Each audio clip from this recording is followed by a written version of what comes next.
Durant les années 80, le grand public découvre une maladie mortelle qui se transforme rapidement en pandémie mondiale. En quelques décennies, 30 millions de personnes ont perdu la vie à cause du sida, cette maladie sexuellement transmissible qui, grâce au progrès de la médecine, fait de moins en moins de morts chaque année. En couple avec Patrick Loiseau à cette époque, le chanteur s'amuse aux États-Unis, mais comprend bien vite la gravité de cette maladie. Mais certains de ses amis avec lesquels il a l'habitude de sortir ne passent pas entre les mailles. Dans cette bande incroyable, avec laquelle nous faisions la fête tous les soirs ou presque, il ne reste plus grand monde. En fait, il ne reste que Patrick et moi. Mon rapport à la mort, en 1990, à 46 ans, était celui d'un octogénaire qui perd tous ses amis.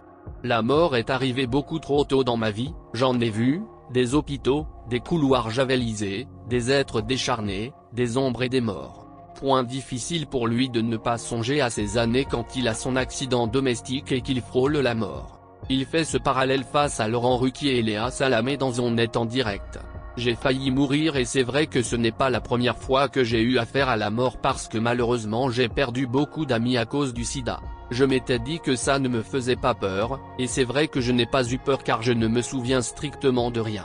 Je ne me souviens de personne qui est venue me voir. Le chanteur, sur ce même plateau, tient à rappeler que les accidents domestiques font plus de morts que ce que l'on peut penser. S'il est encore en vie aujourd'hui, c'est grâce au réflexe de son époux. Il y a plus de 20 000 morts par an causés par des accidents domestiques.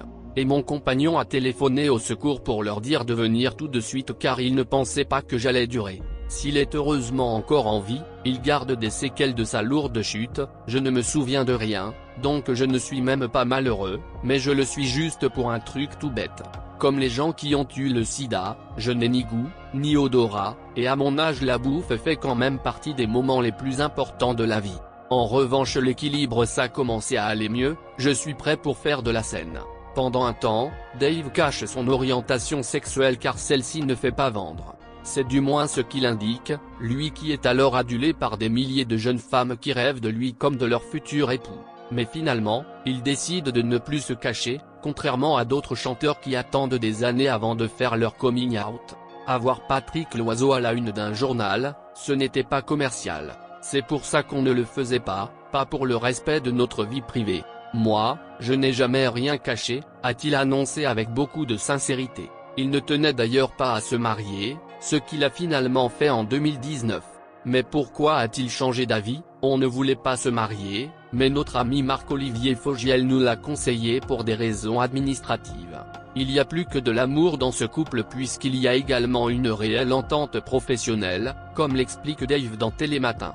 Nous différons des couples normaux, car ils ne se voient qu'au petit déjeuner et se retrouvent le soir pour le dîner. Nous, on collabore tout le temps puisque c'est lui qui a écrit les paroles de presque toutes mes chansons. On peut donc compter sur Patrick Loiseau pour prendre soin de lui.